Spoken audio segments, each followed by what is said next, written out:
Evangelio para el día de hoy está tomado de San Lucas capítulo 16, versos 19 al 31. San Lucas 16, versos 19 al 31. Voy a usar la versión antigua de la Biblia hoy. Había un hombre rico que se vestía de púrpura y de lino fino y hacía cada día banquete con esplendidez. Había también un mendigo llamado Lázaro, el cual estaba echado a la puerta de él, el rico, lleno de llagas y deseando hartarse de las migajas que caían de la mesa del rico, y aún los perros venían y le lamían las llagas. Y aconteció que murió el mendigo y fue llevado por los ángeles al seno de Abraham. Y murió también el rico y fue sepultado. Y en el infierno alzó sus ojos, estando en los tormentos, y vio a Abraham de lejos y a Lázaro en su seno. Entonces, él dando voces, dijo: Padre Abraham, ten misericordia de mí, y envía a Lázaro que moje la punta de su dedo en agua y me refresque mi lengua, porque soy atormentado en esta llama. Y díjole a Abraham: Hijo, acuérdate que recibiste tus bienes en tu vida y Lázaro también males, mas ahora este es consolado aquí y tú atormentado. Y además de todo esto, una grande cima está constituida entre nosotros y vosotros. Los que quisieren pasar de aquí a vosotros no pueden, ni de allá pasar acá. Y dijo: Ruégote, Padre, que le envíes a la casa de mi padre, porque tengo 5 hermanos, para que les testifique, porque no vengan ellos también a este lugar de tormento. Y Abraham le dice: a Moisés y a los profetas tienen, óiganlos. Él entonces dijo: no, padre Abraham, mas si alguien fuere a ellos de los muertos, se arrepentirán. Mas Abraham le dijo: si no oyeren a Moisés y a los profetas, tampoco se persuadirán si alguno se levantare de los muertos. Palabra de Dios.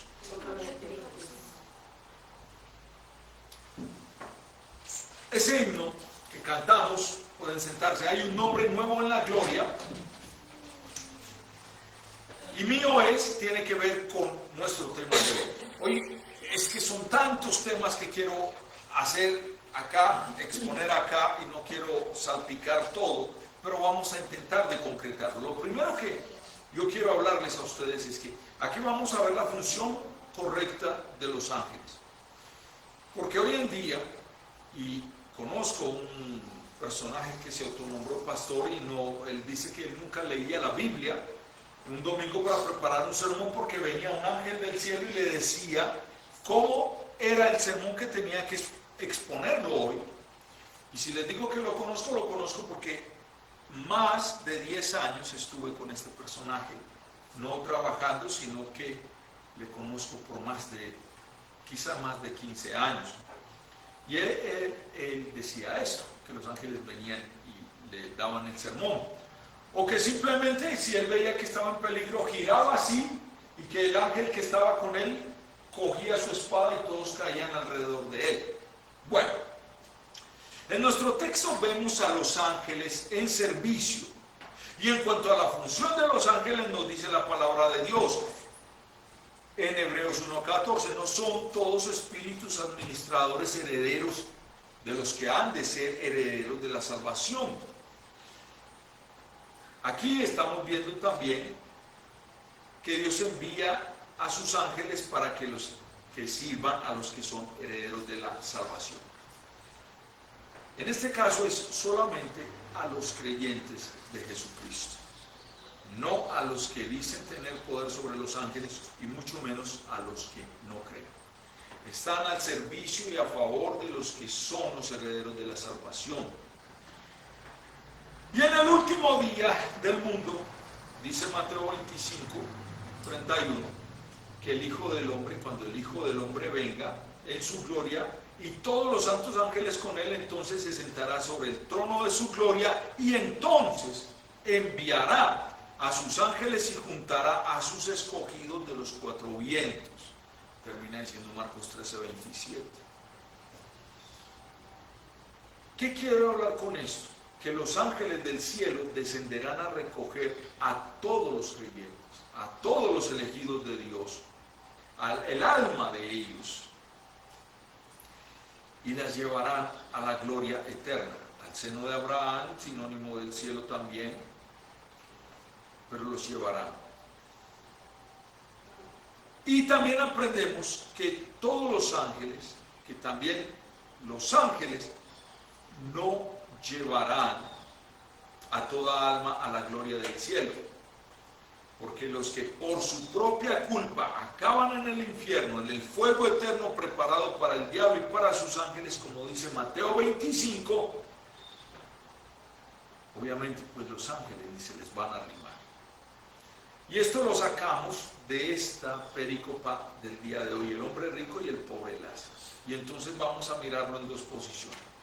En el relato lo vamos a ver en primer lugar en la vida y en segundo lugar lo vamos a ver en la eternidad. Vamos a ver. ¿Cómo empieza el texto? Nuestro texto empieza, había un hombre rico. Así comienza nuestra historia. Siendo rico se podía dar todos los lujos que quisiera. Todo lo que usted quiera imaginarse en estos momentos, ese hombre rico lo tenía. Se vestía de púrpura, dice. El vestirse de púrpura era la ropa que usaban solo los reyes. Y ahorita pues los cardenales de Roma, ¿no? Son los que visten de púrpura, porque ellos son reyes. En la antigüedad eran ellos. Además, solamente los que tenían mucho dinero y eran acaudalados vestían también con lino fino.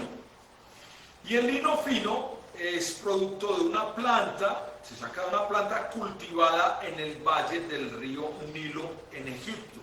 Era algo exageradamente costoso, de esos gusticos que uno no se da, de esos gusticos que uno escasamente alcanza a ir a Tolú, pero este hombre se daba los gustos que él quería, no le faltaba absolutamente nada, estaba a la moda, era admirado por todo el mundo, y además añade el texto que cada día hacía banquete con esplendidez. Entonces tenemos un hombre bien interesante, rico, hacía lo que le daba la gana y tenía un buffet todos los días. Imagínense la comidita más sabrosa que usted quiera. Ahora, ¿sabe qué es más interesante que este hombre rico acá? Que la historia que empezamos. Es que la Biblia no menciona ningún pecado grave de este hombre rico. No era culpable de enriquecimiento ilícito, no era culpable de andar despilfarrando plata en licores o con mujeres, no, ni siquiera había cometido adulterio, que no había defraudado a nadie y que llevaba una vida ejemplar. Pues eso es lo que nos da a entender el capítulo. Y ahora leemos que el mismo pueblo vivía otro hombre. A este Jesús le dio el nombre de ¿qué? De Lázaro. ¿Usted sabe qué significa el nombre de Lázaro? El que Dios ayuda, a quien Dios ayuda.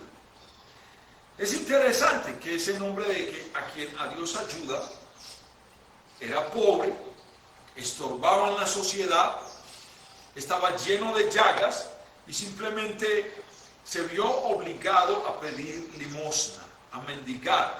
Y fueron y se retiraron allá a la puerta del rico, esperando saciarse o hartarse, usa el texto, esperando llenarse con los sobrados. Aquí sobrado es lo que sobra de la comida, con los sobraditos que el rico le pudiese tirar de la mesa.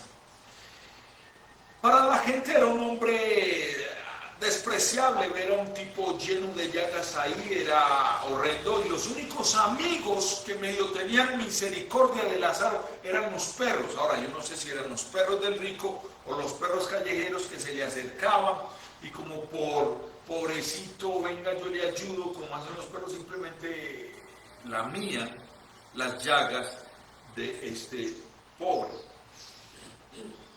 Así mostraban la simpatía a los perros, lamiéndole las úlceras. Aquí está a quien Dios ayuda. Pero sobrevino algo en la vida de estos dos hombres. Algo que va a sobrevenir a cada uno de nosotros y que siempre tenemos una confrontación con ellos. Así creamos en Dios, la muerte siempre nos va a producir cierto escozor.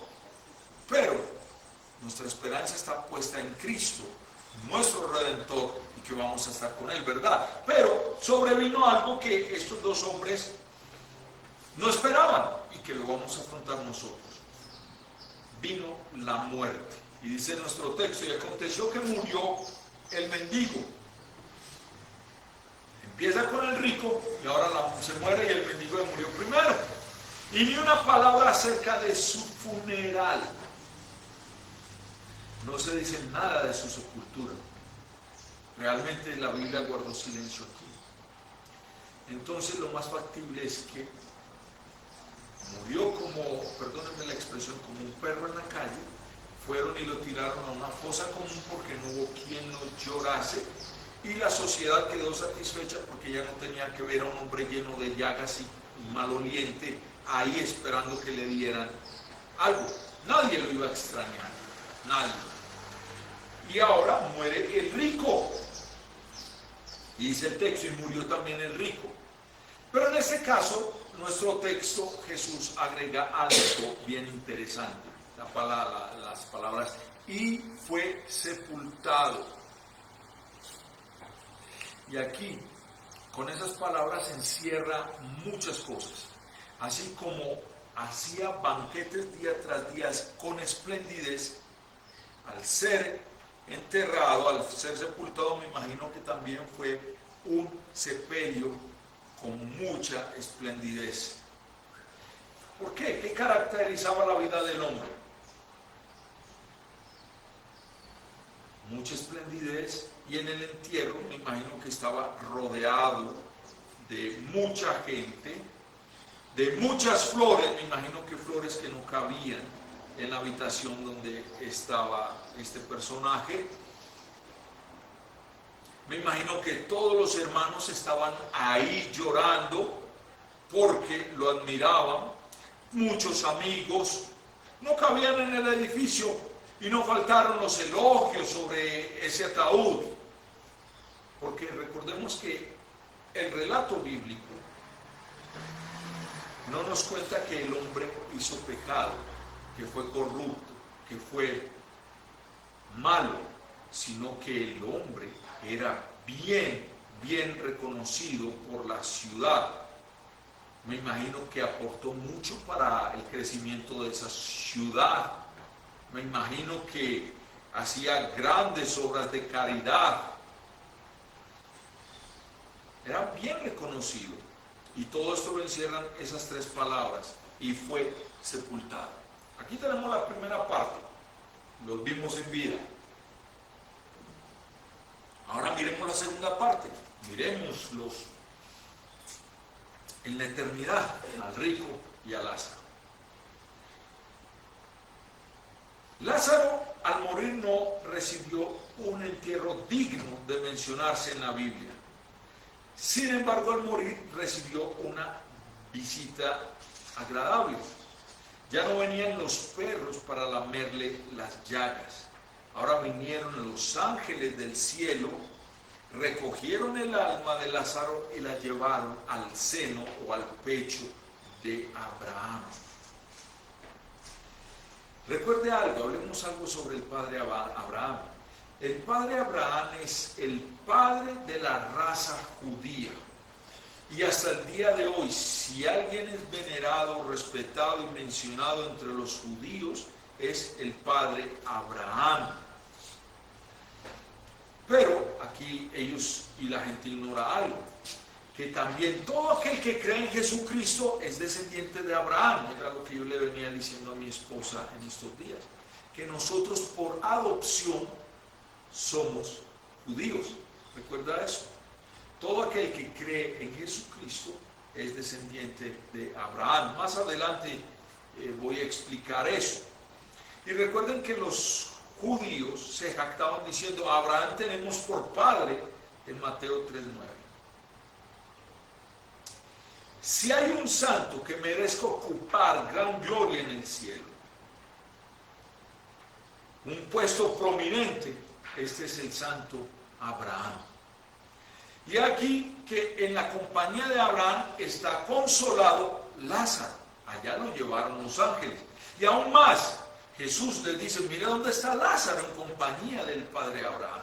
Y nos cuenta Jesús que los ángeles lo llevaron al pecho de Abraham, lo recibió con los brazos abiertos, como si Lázaro fuera su hijo amado. Sí, es una dicha, es un gozo para Lázaro, es un honor para este pobre Lázaro. Ahora ya podemos entender por qué Jesús le puso al que Dios ayuda. Pues al fin de cuentas Dios sí le ayudó, y para siempre, para la eternidad. Digno de ser recordado es el nombre de Lázaro.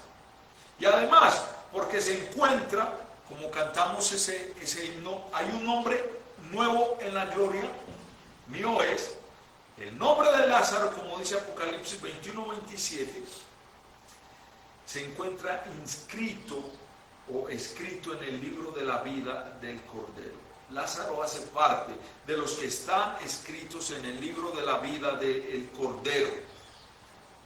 Por eso se menciona el nombre de Lázaro, porque está allá y fue escrito. Al cielo no van los que no están escritos en el libro de la vida del Cordero. Por eso cantamos ese himno, porque una vez perdido vivía yo, y Cristo vino y me encontró, y ahora hay un nombre nuevo en la gloria, y mío es. Ahora sigue nuestro texto diciendo: y en el infierno alzó sus ojos. Ahora empezamos con el pobre. Pero ¿quién era el que estaba en el infierno? El rico, perdón. Ahora empezamos con el rico, que es un rico pobre. Ahora está en el infierno. Fue muy afortunado en la vida, tuvo una vida envidiada de todo el mundo. Ese que vivía cada día con esplendidez y que fue sepultado también con esplendidez. Ahora está en el infierno. Así lo traduce en nuestra versión antigua. El mundo de los muertos. El lugar del tormento lo traduce en nuestro Nuevo Testamento, o el Nuevo Testamento lo traduce así.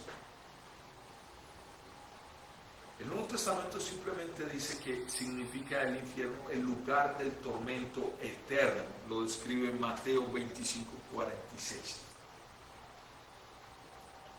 Ahí el hombre rico alzaba los ojos en busca de ayuda. Y por supuesto, ¿por qué busca ahora la ayuda? El que en vida no carecía nunca de nada.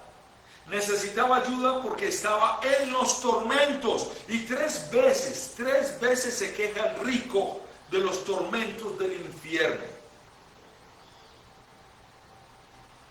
No había esperanza, no había oportunidad, no había nada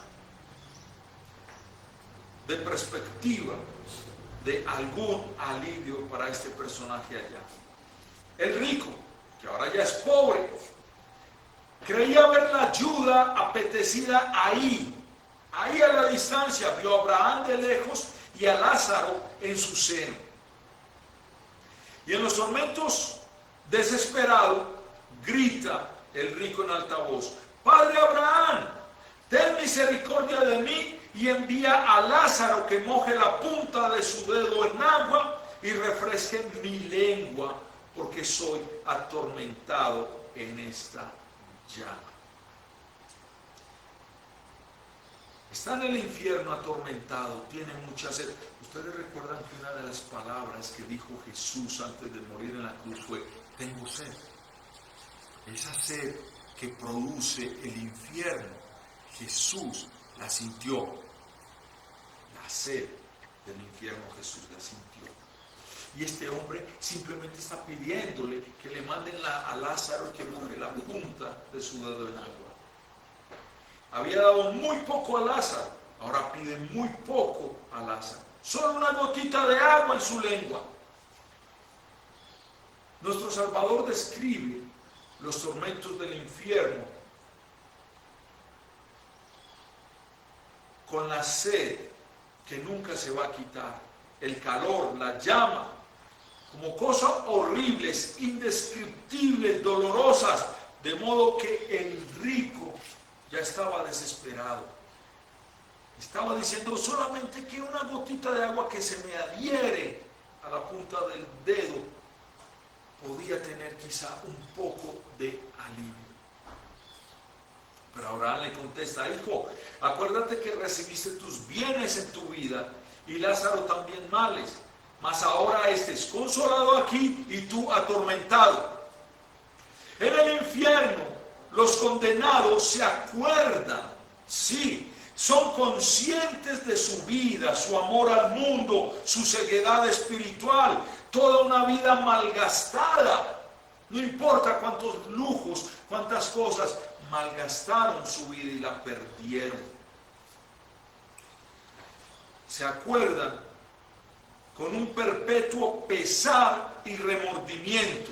Y dice el profeta Isaías, en el último versículo de su libro, que el gusano, su gusano no morirá, ni su fuego se apagará. Isaías 66, 24. Esa era la situación de este rico. Y aquí vamos a encontrar algunas diferencias entre la iglesia papista y la iglesia evangélica, y por qué la iglesia luterana confesional es centrada en esto. Vamos a mirar otra cosa respecto al infierno. Agrega Abraham: y además de todo esto, una grande cima está constituida entre nosotros y vosotros, que los que quisieran pasar de aquí a vosotros no pueden, ni de allá pasar acá. Solo hay dos lugares para los difuntos: nosotros y vosotros. O se ve uno en el infierno, o se ve uno en el cielo. Otro destino no existe.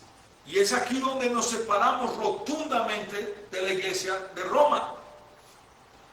Porque muchos dicen que somos iguales o que nos parecemos. Pues no.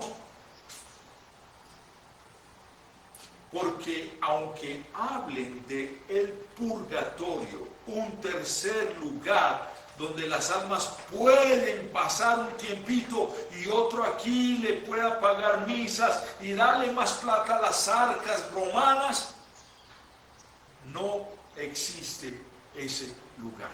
O hay cielo o hay infierno. Entonces, en primer lugar, el purgatorio es solo una invención del papado con el que han sacado mucho dinero por muchos años al pueblo ignorante de las Sagradas Escrituras.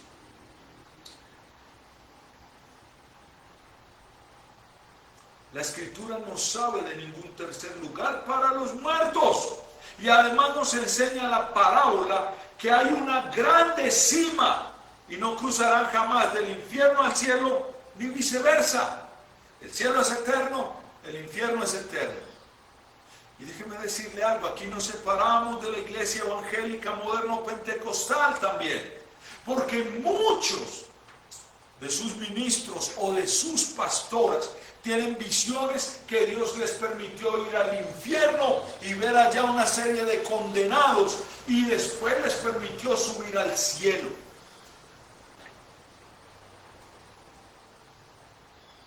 Son patrañas del mismo diablo, porque una grande cima nos separa y nadie va de allá a allá y viceversa. Tampoco es cierto eso. ¿Por qué lo digo? Porque Cuando era adolescente vi mucha de mi familia creyendo en una pastora que Dios le permitió ir al infierno y vio a Raimundo y habló con nombres propios y que después subió al cielo y ella no se quería venir, pero que Jesús le dijo, vete, ya tienes que predicar eso. ¡No! El que está en el lugar que le compete está eternamente. El uno con los tormentos, consciente de la gloria que tienen allá los redimidos y culpándose por siempre. Y una cosa más, Jesús nos indica que en el infierno los condenados se acusan entre ellos, se culpan, se mortifican, se maltratan entre ellos. El rico ya no puede llamarse rico, sino el pobre de todos, pidió otro favor a Abraham y le dijo, ruégote pues, Padre, que le envíes a la casa de mi padre, porque tengo 5 hermanos, para que les testifique, para que no vengan ellos también a este lugar de tormento. El rico no quería que sus 5 hermanos fueran al infierno. 2 razones. Una era un lugar de tormento horrible, asqueroso, y 2, él sabía que por su culpa sus hermanos iban a estar allá y se lo iban a recriminar por toda una eternidad. Y harían con esas acusaciones más grave y agravarían aún más los tormentos de este rico. Y en el infierno alzó su voz, este rico, pero la alzó ya en vano. Ya no hay nada que hacer. Y es posible que Jesús haya callado el nombre de este rico, o lo calló porque Apocalipsis 20:15 da la respuesta. Él no fue hallado escrito en el libro de la vida, porque Dios a los suyos los conoce por nombre propio. Marina, Manuel, Isabel, doña Cecilia, Manuela, y a todos los salvos por él los llama por nombre propio.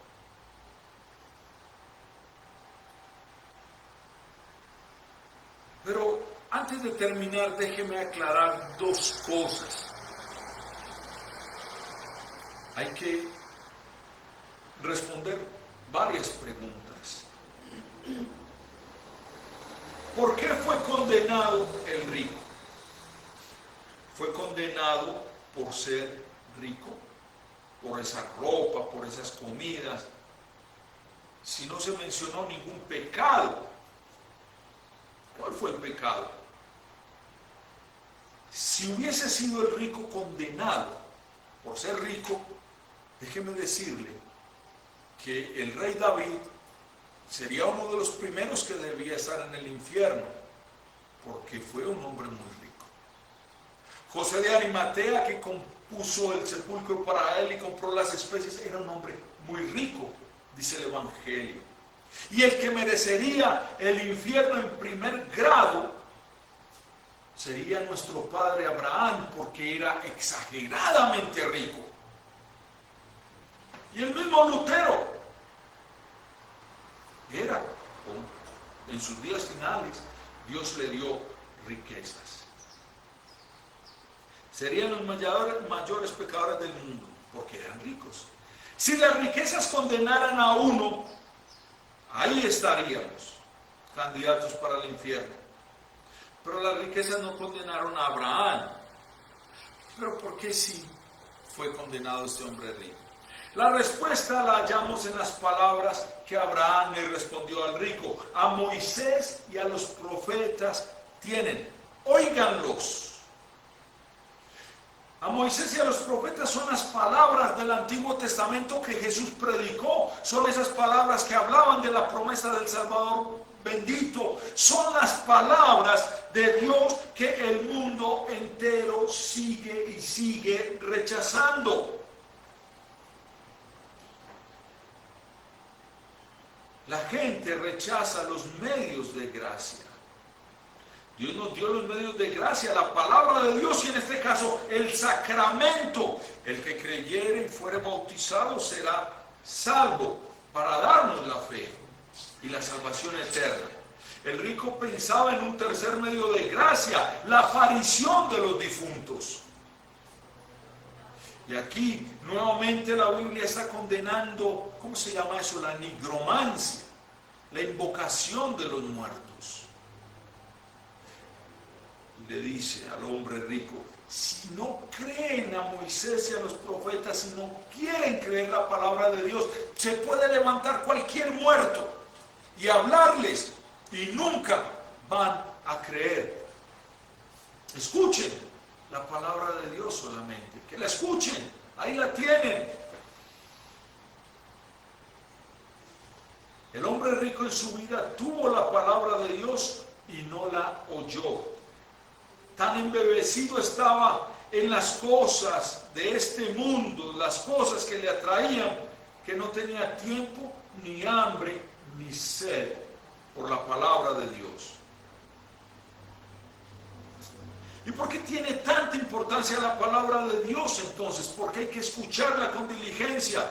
Y nos contesta el apóstol Juan que la palabra inspirada de Dios fue escrita para que sepáis que tenéis vida eterna y para que creáis en el nombre del Hijo de Dios. Primera de Juan 5:13. Para que crean en el Hijo de Dios y crean que ahí está la vida eterna.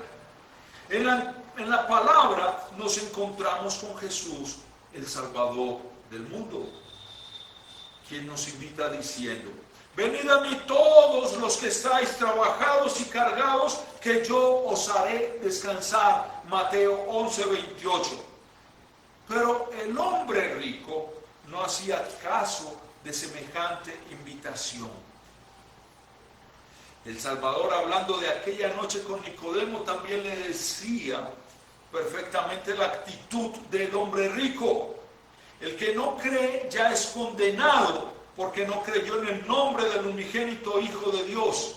Y esta es la condenación, porque la luz, Jesucristo, vino al mundo y los hombres amaron más las tinieblas que la luz. Juan 3, 18, 19. Por su desprecio de la palabra, por su desprecio del único Salvador, fue condenado el hombre rico. No fue condenado por rico, fue muy ejemplar, pero despreció la palabra de Dios. Ahora, miremos la otra parte. Y aquí respondo a un personaje de Bogotá que una vez me dijo que los luteranos vivían como reyes y que para él la pobreza tenía que ser un voto también entre los cristianos. Pues yo no soy rico, estoy lleno de deudas, pero tampoco eso me salva ni me condena. Déjeme decirle algo. ¿Por qué se salvó Lázaro? ¿Por qué recogieron los ángeles a Lázaro y lo llevaron al seno de Abraham? ¿Se salvó porque era pobre? ¿Qué piensan ustedes? No. La pobreza no salva a nadie. Porque si fuera así, nosotros no necesitamos sino vender todo e irnos a mendigar a la calle. Y no me hagas pobre, dice Proverbios 30. No sea que tenga que robar y blasfeme así contra tu nombre. La pobreza no salva a nadie. Judas era pobre y tuvo 3 años con Jesús, que no tenía dónde recostar su sien, y aún así Judas se fue a su lugar, el infierno. La pobreza no salva a nadie. En cuanto al rescate de Lázaro, solo podemos llegar a estas conclusiones desde el mismo texto. Como Lázaro era de Dios, las palabras de Dios oía, dice Juan 8:47. Y además sabemos que Abraham está en el cielo porque creía en Yahvé, el Cristo, el Salvador. Génesis 15:6 dice, creyó a Yahvé Abraham y contóselo por justicia. Lo mismo pasaba con Lázaro. Solo así, por la fe en Cristo, podía llegar Lázaro al seno de Abraham. Abraham creyó y le fue contado por justicia. Lázaro creyó y le fue contado por justicia. Porque Cristo es el que nos justifica. Y así como Lázaro llegó al seno de Abraham, y como Abraham llegó al mismo cielo, es por este mismo texto. Concluimos pues que el hombre es justificado por la sola fe, sin la exigencia o el cumplimiento de las obras de la ley. Romanos 3:28. Y Jesús ahorita ya nos advierte a nosotros, a través de esta parábola. ¿Cómo escaparemos nosotros si tuviéramos en poco una salvación tan grande? En Hebreos 2:13 nos llama a que nos ocupemos de nuestra salvación. ¿Y cómo nos advierte esto? Si Dios le aumentare a usted las riquezas, si le aumentare la hacienda, no ponga el corazón en ella. Salmo 62:10. Porque a veces confiamos en nuestras propias riquezas, en nuestras posesiones. Y si hoy oyere su voz, no endurezcáis vuestro corazón, también dice el Salmo 95:7. Y antes, bienaventurados los que oyen la palabra de Dios y la guardan. Lucas 11:28. Porque el Señor a quien quiere enriquece y no depende ni de la riqueza ni de la pobreza, sino de la gracia de Dios en Cristo para nosotros. Amén.